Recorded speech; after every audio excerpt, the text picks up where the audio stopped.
Assalamualaikum warahmatullahi wabarakatuh. Saya Sasi Rahmanini dengan J1D02303.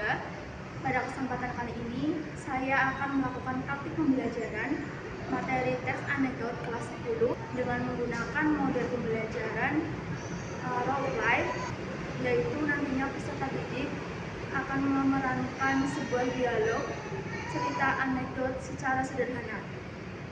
Tujuan pembelajaran yang akan saya lakukan yaitu peserta didik mampu menyampaikan bagian struktur teks anekdot secara lisan. Yang kedua, peserta didik mampu berbicara secara spontan berdasarkan situasi lucu sehari-hari.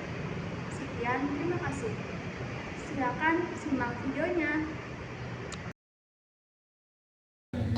Assalamualaikum warahmatullahi wabarakatuh. Waalaikumsalam warahmatullahi wabarakatuh.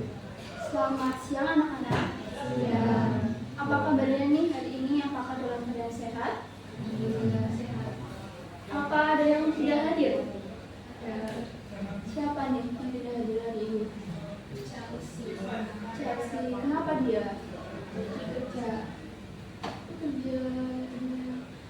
Semoga betah-betah ya di sana. Oke. Pada pembelajaran pada hari ini kita akan belajar tentang teks anekdot. Ibu mau tanya, kalian pernah merasa kesindir nggak sih sama omongan orang lain? Khususnya orang tua gitu? Iya Mbak, kesindir omongan apa tuh? Iya pernah. Belajar, tapi kamu laksanain nggak? Atau malah nanti-nanti deh gitu? Terus dari situ kamu merasa omongan orang tua itu baik atau kayak merasa risih gitu?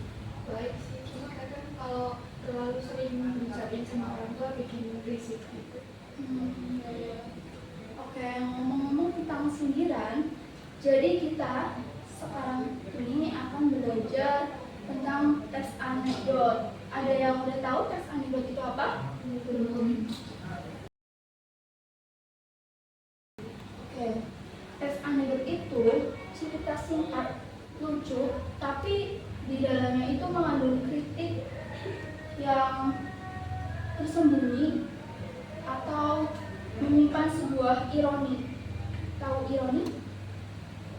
Ironi itu kayak kita pengen ngungkapin ini, tapi bisa di maknanya tuh lain gitu dari apa yang kita ungkapin. Nah, anekdot ini sering muncul dari pengalaman pribadi atau kejadian sehari-hari di sekitar kita.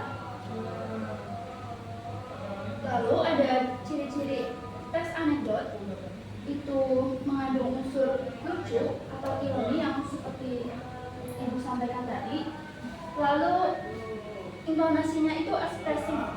Apa yang kita sampaikan itu harus sesuai mimik muka yang apa adanya gitu. Juga biar apa yang kita sampaikan ke orang lain tersampaikan maknanya ke orang itu dengan jelas. Lalu ada berupa pengalaman atau peristiwa unik. Jadi anekdot ini nggak cuma peristiwa biasa yang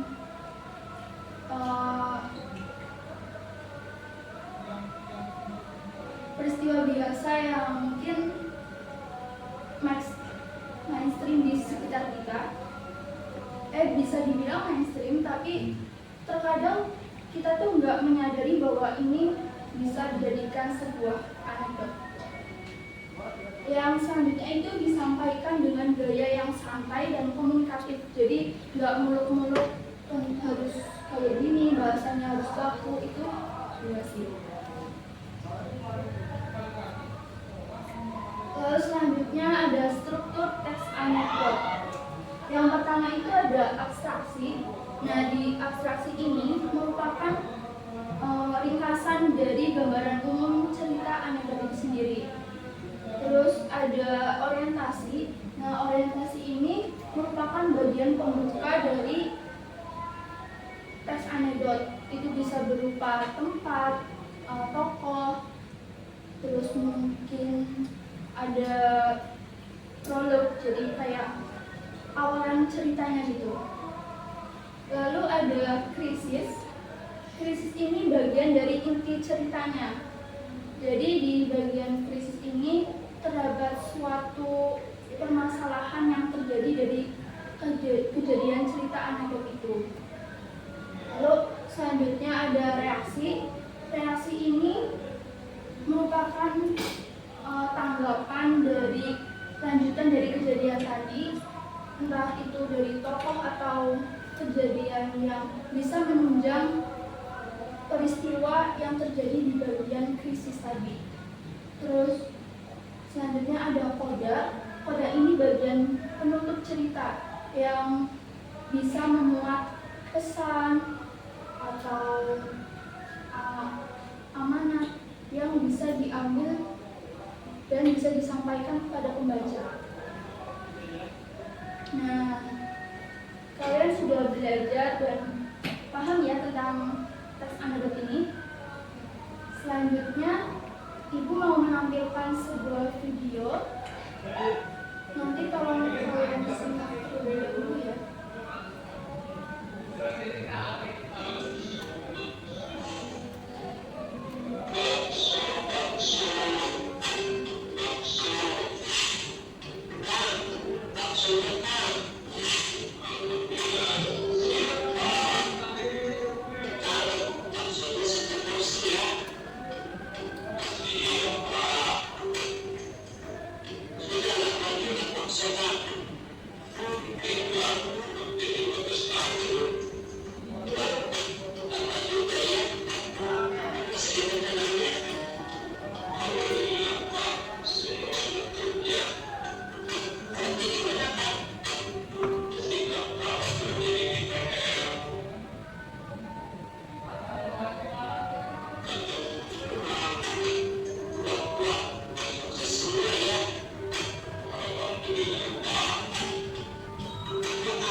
Videonya lucu nggak? Ini tuh bisa dibilang sebuah cerita anekdot pendek ya. Ibu mau tanya dong, bagian lucu dari cerita itu apa sih? Ya, coba jawab. Pembeli itu terlalu kepo sama kehidupan penjual baksonya. Iya betul. Jadi dari video itu pembeli itu terlalu kepo dengan kehidupan sama kehidupan penjualnya. Sedangkan kan kita jadi orang tuh sebaiknya ya jangan terlalu ikut campur ya sama kehidupan orang lain. Terus kalau bagian lucu itu masuk ke struktur apa sih? Ingat nggak? Bisa nentuin? Yang bisa nentuin? Ya betul. Tepuk tangan dong.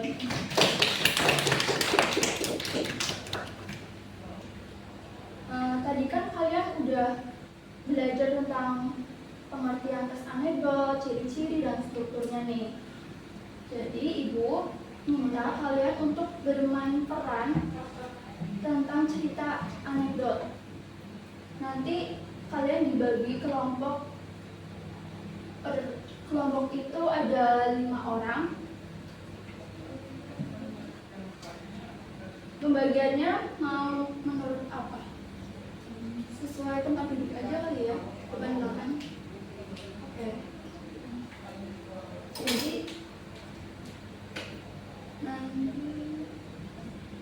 Ini ada kayak undian gitu, nanti kalian perwakilan kelompok maju satu ya buat milih.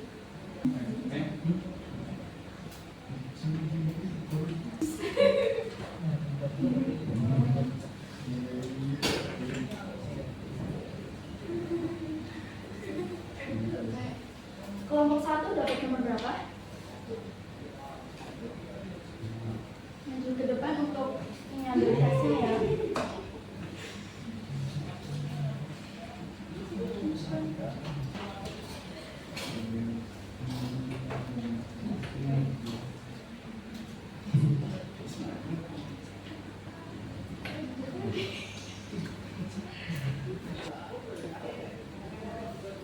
Anak-anak silakan baca-baca dulu itu teksnya, lalu nanti dibagi per anak. Udah sesuai kok sama anaknya. Ibu beri waktu 20 menit untuk ngapalin dialognya ya.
Oke, waktunya udah habis ya. Udah siap maju belum nih? Kelompok satu, ayo silakan maju.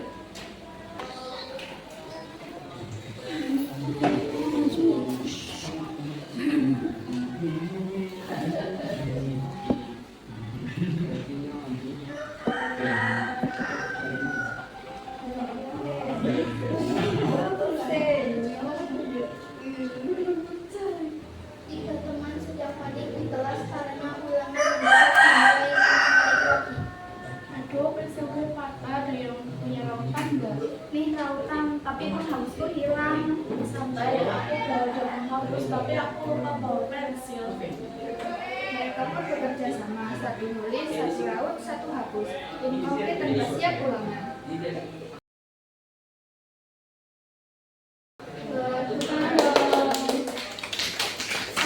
Hafal ya nama kalian cepat.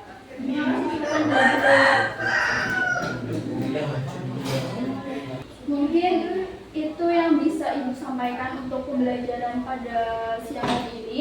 Pertemuan selanjutnya kita akan belajar bagaimana menulis teks anekdot dengan struktur bahasa yang baik dan benar.